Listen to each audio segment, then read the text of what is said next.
सबको जय मसीह की। आज मैं छुटकारे के विषय पर गौर करना चाहूँगा। हम यीशु के शक्तिशाली नाम में से लोगों को बुरी आत्माओं की पकड़ से कैसे बचा सकते हैं। पिछले कुछ वर्षों में हमने पाया है कि छुटकारे की सेवकाई बहुत ही रणनीतिक है। अगर हम देखना चाहते हैं कि लोग अपनी चंगाई को पाएं और आज़ादी में चलें, जिसके परिणाम स्वरूप वे परिपक्वता में बढ़ते हैं।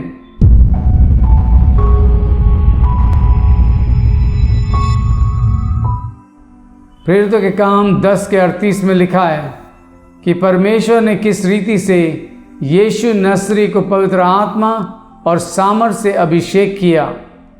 वे भलाई करता और सबको जो शैतान के सताए हुए थे अच्छा करता फिरा, क्योंकि परमेश्वर उसके साथ था। उन 12 वर्षों में जब हमने अपना शिष्यत्व प्रशिक्षण केंद्र चलाया, हमने सैकड़ों युवा छात्रों के लिए प्रार्थना की जो सेवकाई के लिए तैयार होने के लिए आए थे। उन्हें शानदार ढंग से आज़ाद होते और आज़ादी की राह पर चलते हुए देखना बहुत ही खुशी की बात थी।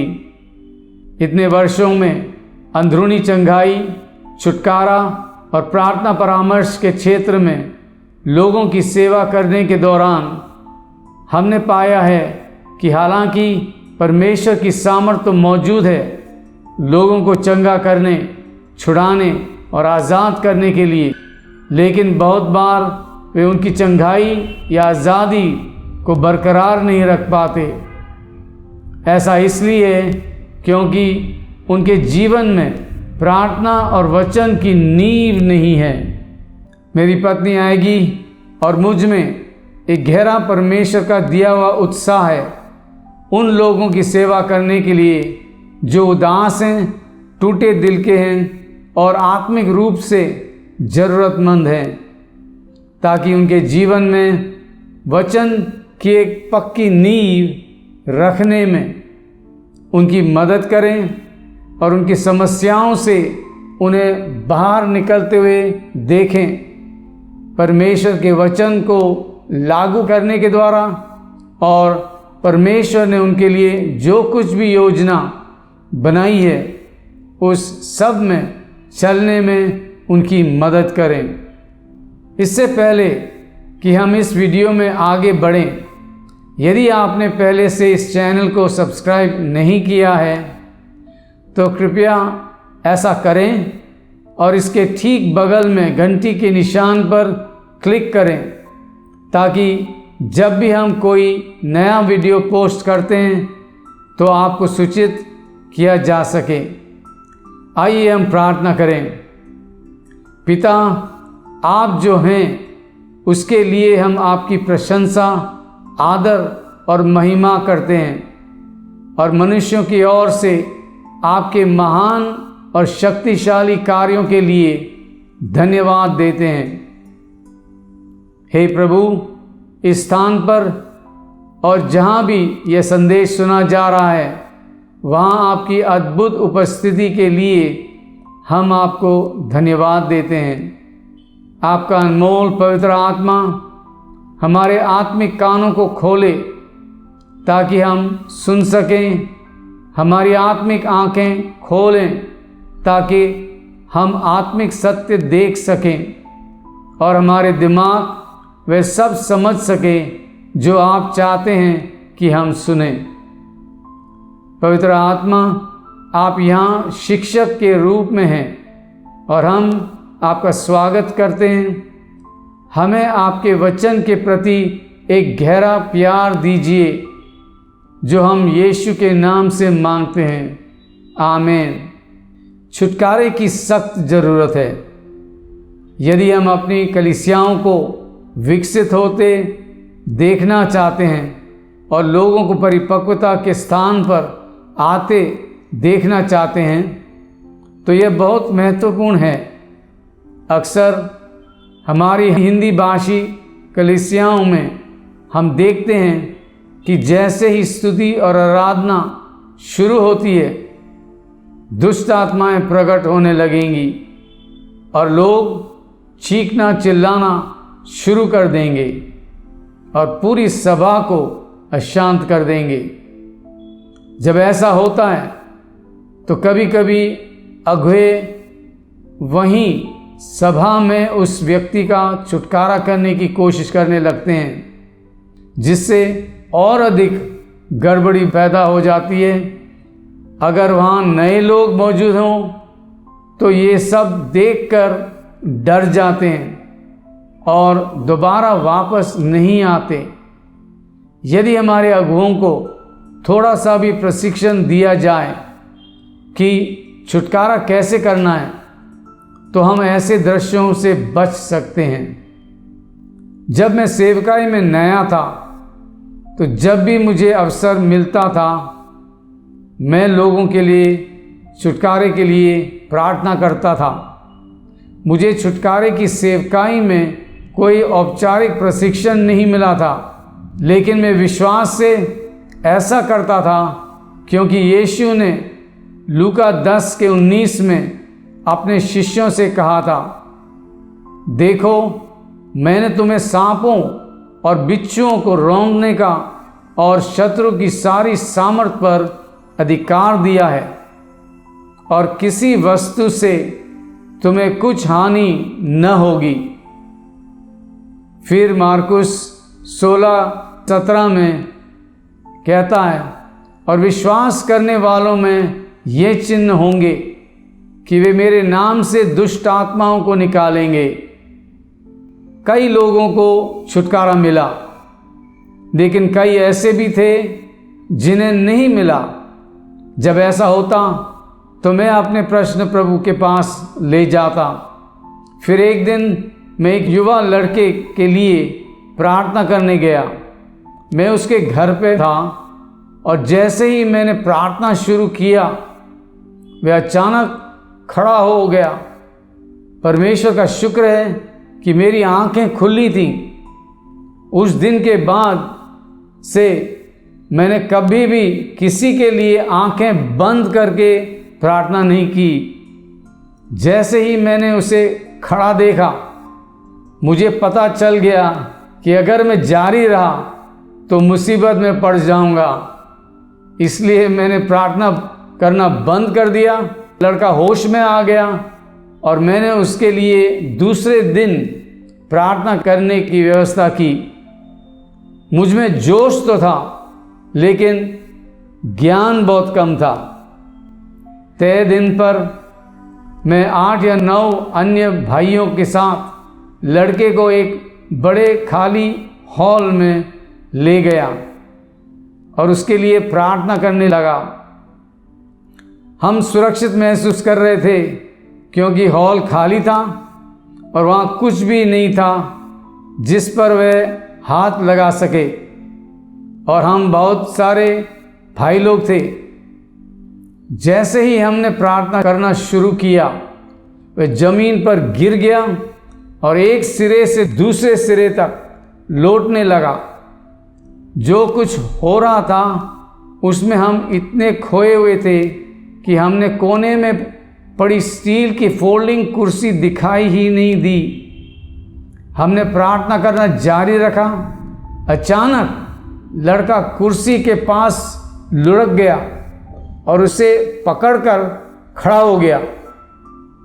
हाथ में कुर्सी लिए हुए एक नज़र उसे देखने पर हमें पता चल गया कि अगर उसने कुर्सी घुमाई तो क्या होगा। सब एकजुट होकर हम उस पर कूद पड़े।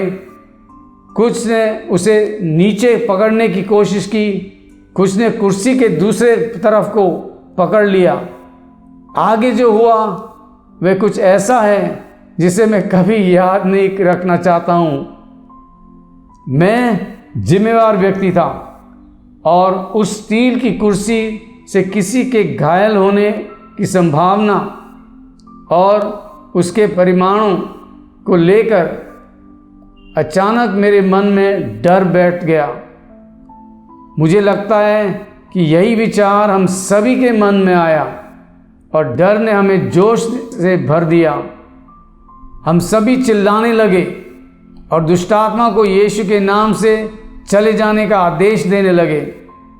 मैं मन ही मन प्रभु से हमारी रक्षा करने की प्रार्थना भी कर रहा था।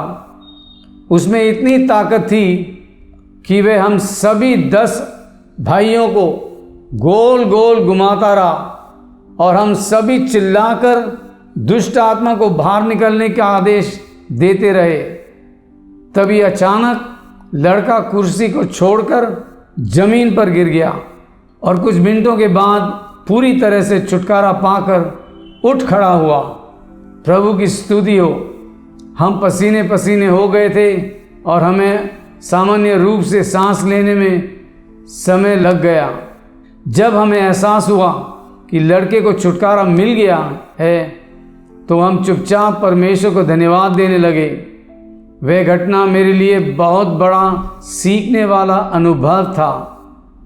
लोगों को अधिक आसानी से छुटकारा दिलाने का तरीका खोजने के लिए मैंने पूरे उत्साह के साथ प्रभु की खोज शुरू कर दी। हम में जोश तो बहुत था, लेकिन ज्ञान की बहुत कमी थी और प्रभु ने मुझे थोड़ा इधर और थोड़ा उधर एक के बाद एक नियम सिखाना शुरू किया। एक बार जब मैंने ये सीख लिया कि यह कैसे करना है तो मैंने कई लोगों को प्रशिक्षित करना शुरू कर दिया जो सेवकाई के लिए तैयार होने के लिए हमारे प्रशिक्षण केंद्र में आए थे। मैं ऐसे करता था। मैं विद्यार्थियों को छुटकारे के मार्ग के बारे में शिक्षा देकर शुरुआत करता था। इसके बाद मैं सामने से पूरे समूह के लिए प्रार्थना करता, बुरी आत्माओं को जाने का आदेश देते हुए और कई लोगों को बिना किसी हिंसक प्रदर्शन के छुटकारा मिलना शुरू हो जाता था। यह उनके लिए एक मूल्यवान अनुभव होता था क्योंकि वे देखते थे कि लोगों के एक समूह का छुटकारा कैसे किया जा सकता और उन्होंने व्यक्तिगत रूप से छुटकारे का अनुभव भी किया।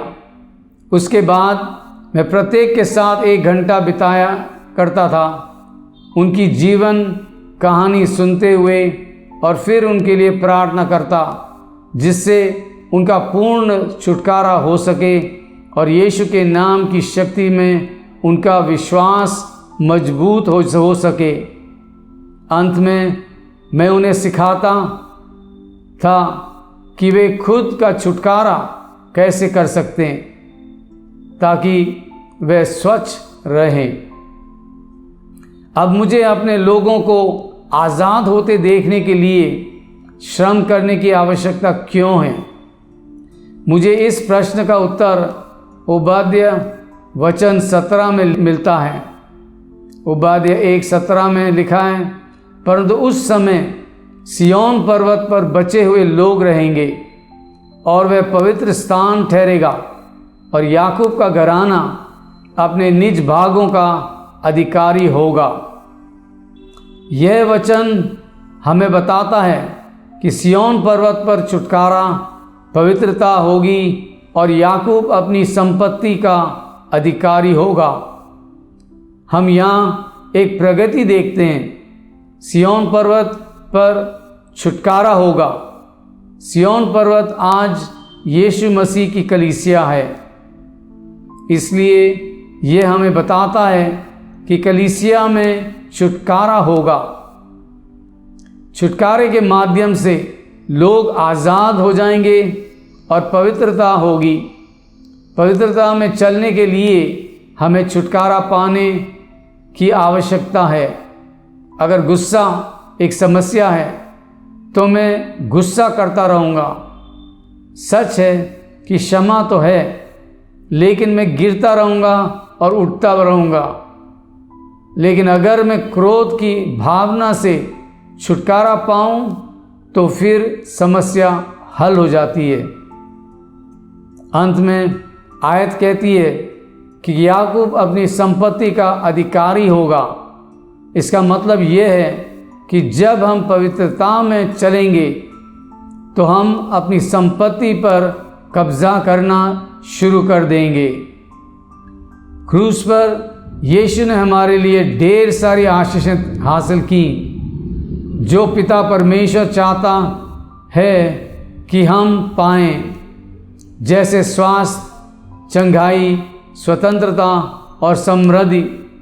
लेकिन दुख की बात है कि जब हम शारीरिक रूप से चलते हैं तो दुश्मन हमसे चोरी करने में सक्षम हो जाता है।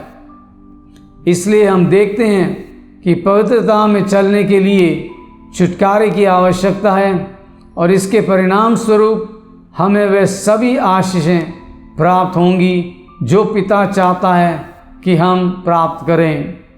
जैसे कि मैंने कहा, हम यहाँ प्रगति देख रहे हैं।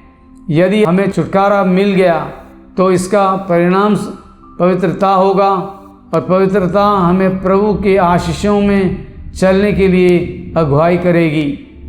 अब जब हम अपनी हिंदी भाषी कलीसियाओं को देखते हैं तो हम देखते हैं कि परमेश्वर बहुत सारे गरीबों को जोड़ रहा है। हमारी कलीसियाएं गरीबों और ज़रूरतमंदों से भरी हुई है। तो कलीसियाओं में पासवानों और अगुओं को क्या करना चाहिए? हमें यह देखने के लिए प्रयास करने की आवश्यकता है कि हमारे लोग शत्रु की शक्ति से छुटकारा पाकर स्वतंत्रता की राह पर चलें, जिसके परिणाम स्वरूप वे पवित्रता की राह पर चलेंगे और प्रभु की आशीषें प्राप्त करेंगे, जिनमें से एक है आर्थिक आशीष। सवाल यह है कि दुष्ट आत्माओं को प्रवेश कैसे मिलता है? उत्तर सरल है लेकिन परिणाम गंभीर है। आदतन पाप शत्रु के लिए द्वार खोलता है। जब भी हम पाप करते हैं हम परमेश्वर के विरुद्ध विद्रोह करते हैं और यहेजकेल 18:4 और 20 में हमें पाप का परिणाम बताता है।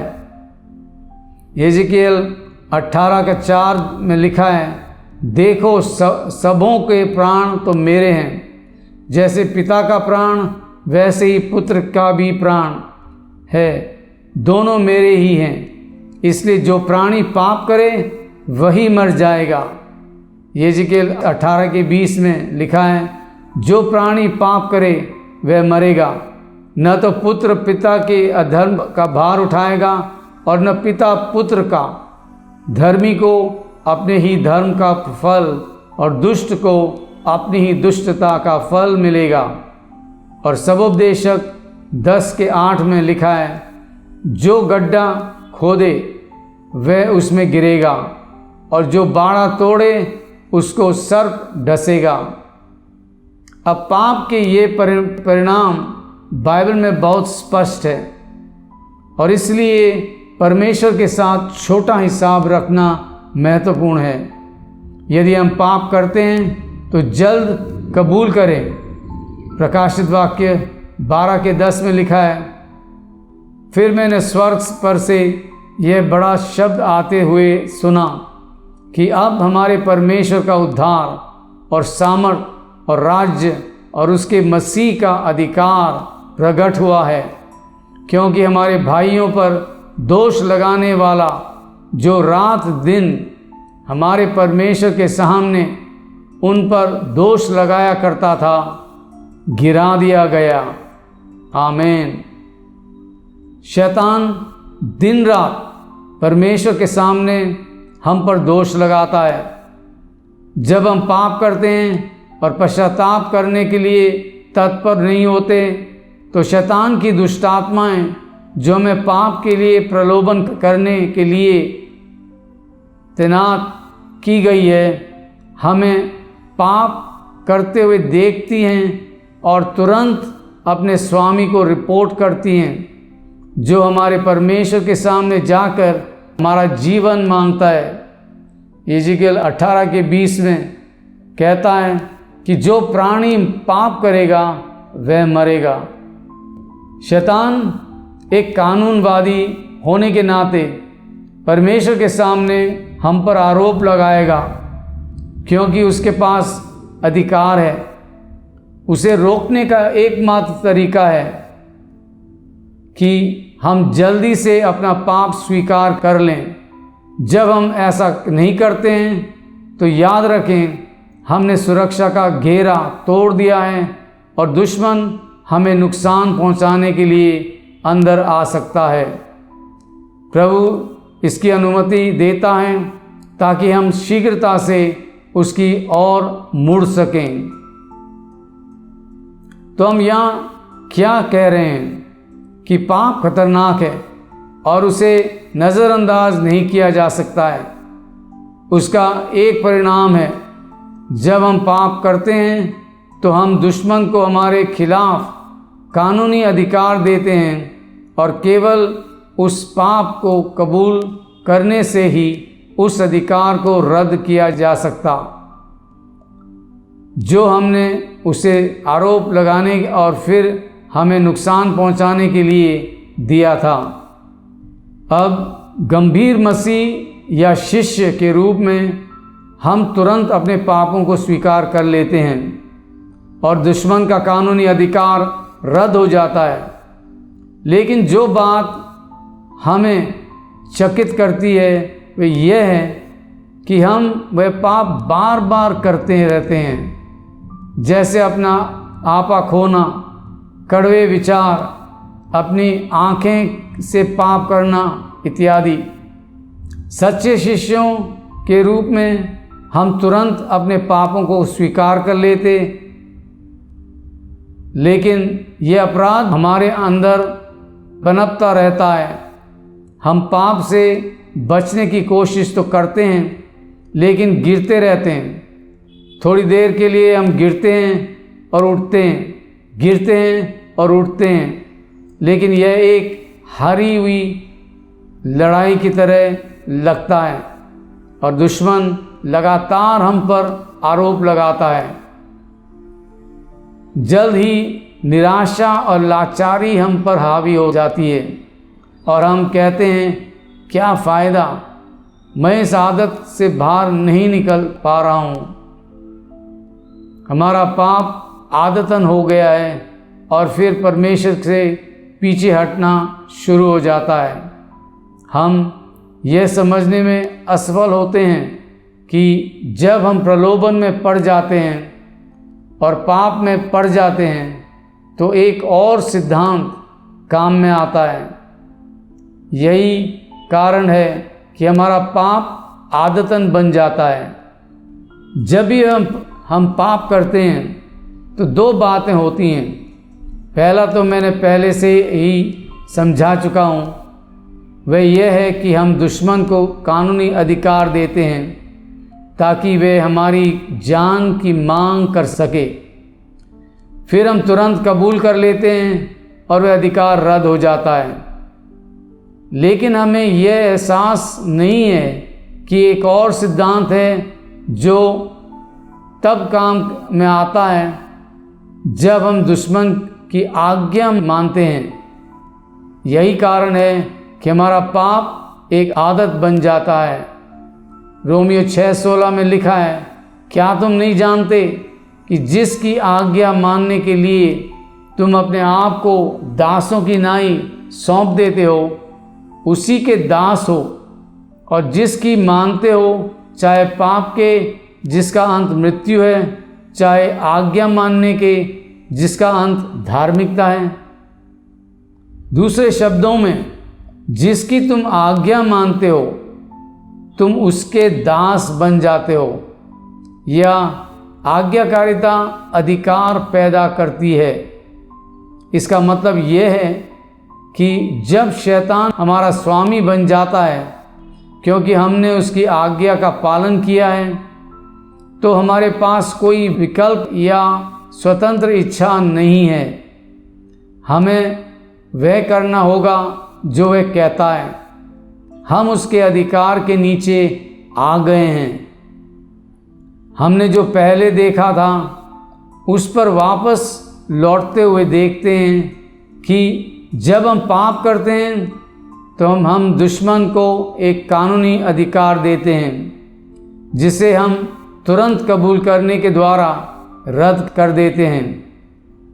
हम कानूनी अधिकार के कारण अपराध स्वीकार नहीं करते, बल्कि इसलिए करते हैं क्योंकि पवित्र आत्मा हमें दोष का एहसास दिलाता है।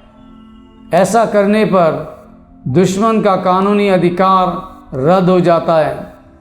लेकिन दूसरा सिद्धांत भी है जो तभी काम कर सकता है जब हम दुश्मन की बात मानें।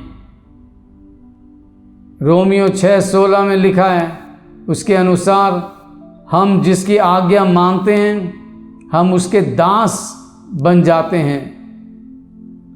हम में से कई लोगों को इन दोनों सिद्धांतों के बारे में कोई जानकारी नहीं है।